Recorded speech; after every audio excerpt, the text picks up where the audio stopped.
Hi guys, Derek here from Pacific Coast Auto looking at this AE86 Sprinter Trueno.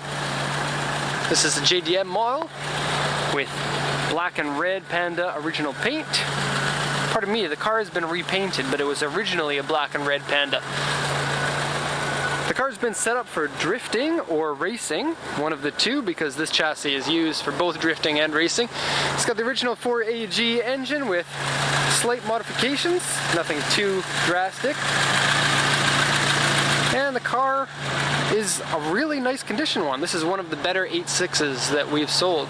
And we're still selling a lot of 86s, even though our channel doesn't have too many of them on it anymore, because a couple of the dealers that used to buy through us have changed over to no videos posted for their accounts. So the mileage of this one is unknown. It says on the odometer 65,047, but that's incorrect because the gauges have been changed. It says 2010 it was at 160,000 kilometers. And it says here in 1995 it was at 113,200. So we don't really know the mileage, and that's the sad reality of many 86s, because they're old cars, they're commonly raced, they're commonly rebuilt. And so we don't know the mileage on it. But the good thing about the 86 is that the 4AG engine is very reliable, very robust, and you know, a lot of them have had money and time spent on them to be in good condition. And so with this one, although we don't know the mileage, the condition of the car is actually really good. And so I think that we got a good buy on this one. It was more expensive than most of the 86s that we buy, but it is a better car than most of them. Okay, so the engine seems to run good. It's not 100% perfect. It's, you know, it's at the moment it's a little bit noisy with the head, and that's a typical thing of 4AGs.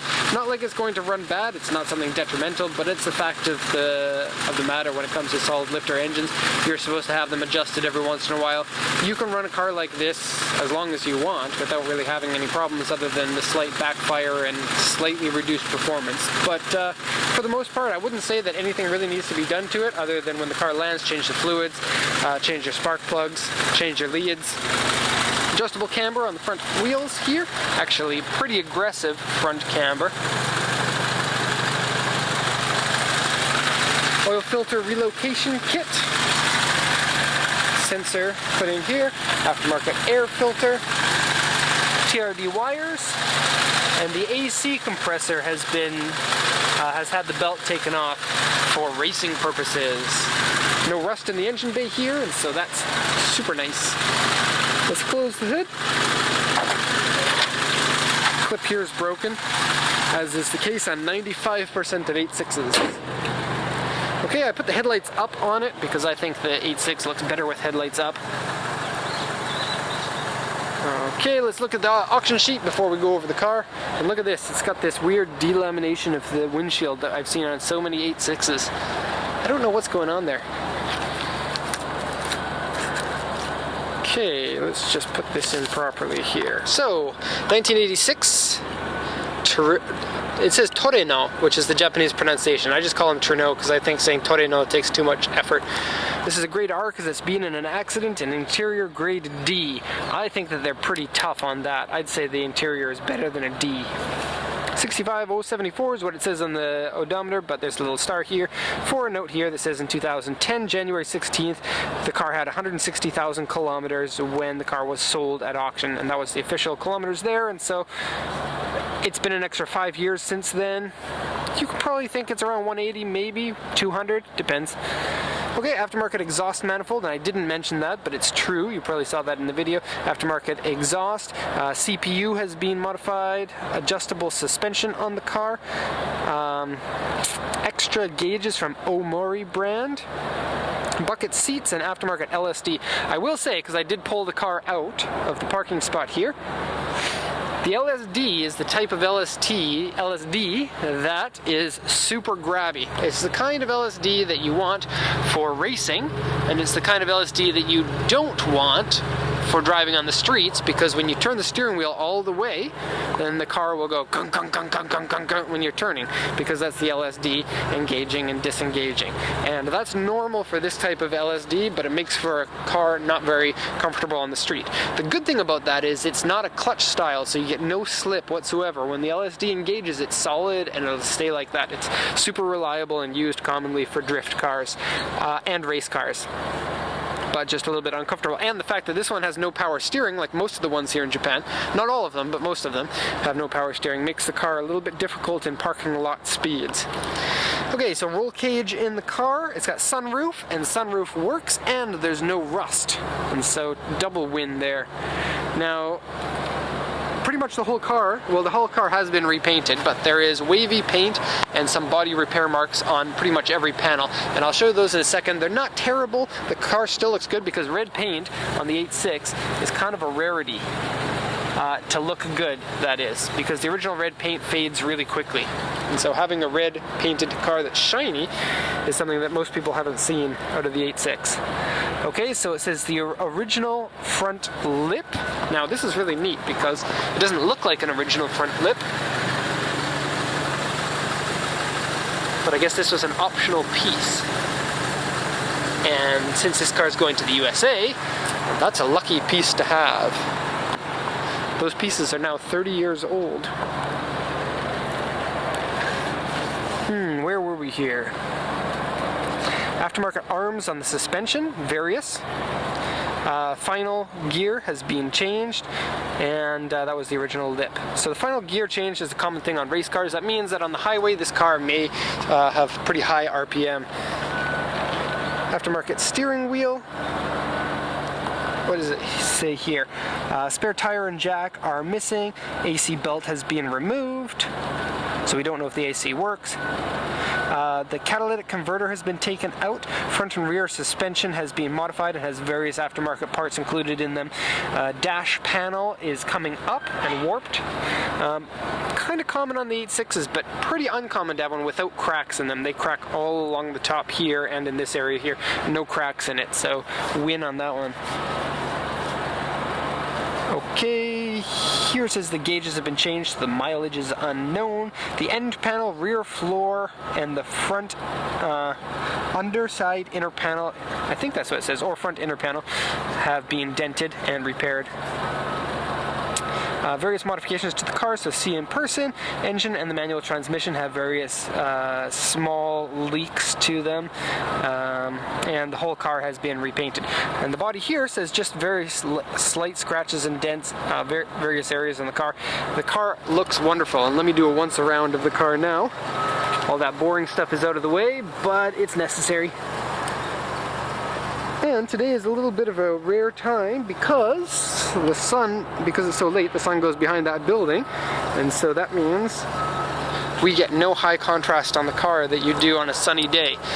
And so this will make the car look better in the videos. And in fact, it would be nice to have an area that is outside of the sun to take all my videos in, because it just would be better. I'll do the exhaust rev on this video, but 86s never sound that great to me, in my opinion, unless they're running at really high RPM on a racetrack. They are buzzy and noisy engines, and I know some people like that, but that's not my taste.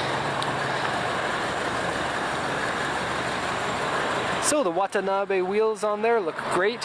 Now I guessed at the size because it doesn't say so on the wheels, but I think the size is probably 7 inches, which will be wider than your stock, not by much.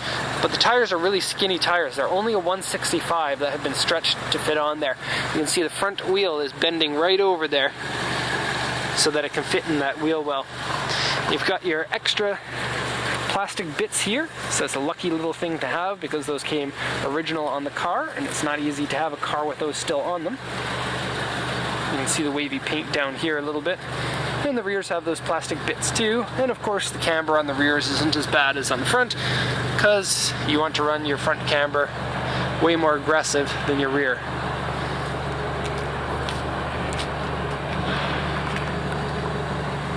Okay, all the stickers have been replaced, and so that's a nice little bonus too.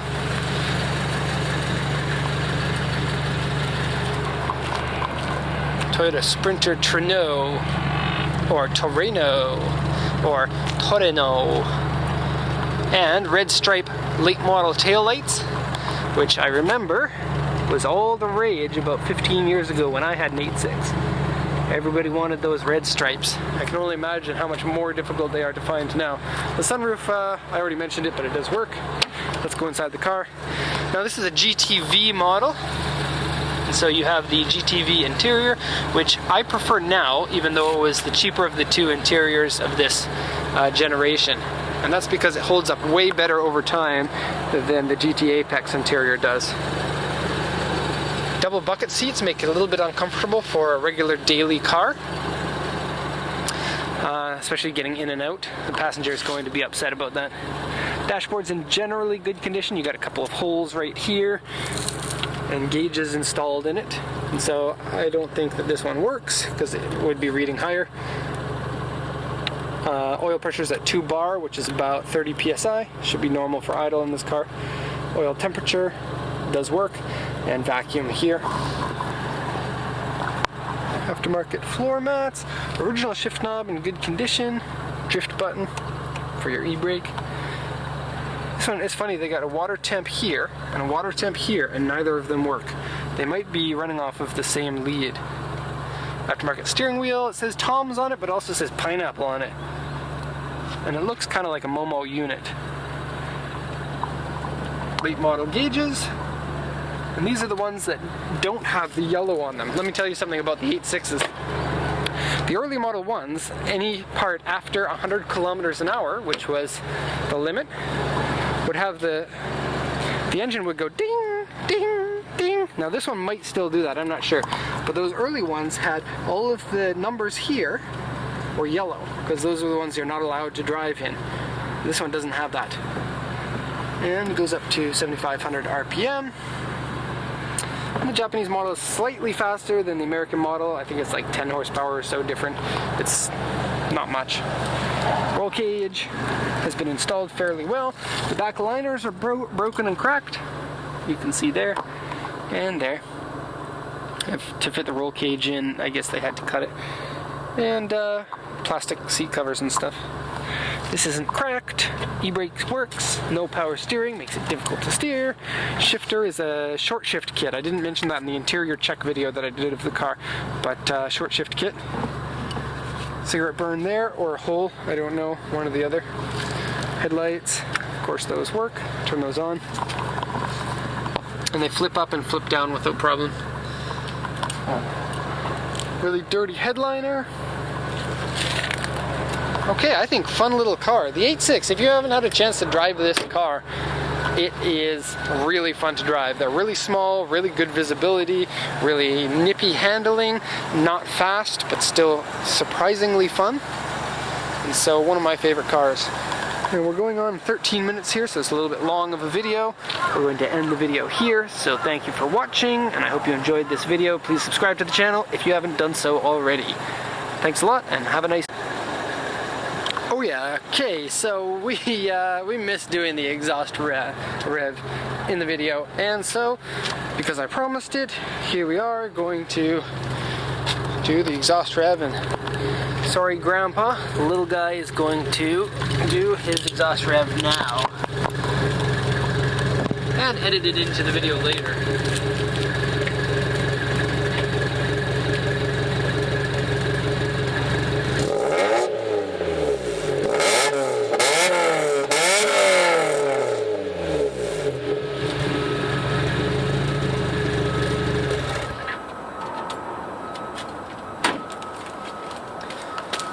Okay, and that is it. And look at that smoke coming off. I guess steam, not smoke.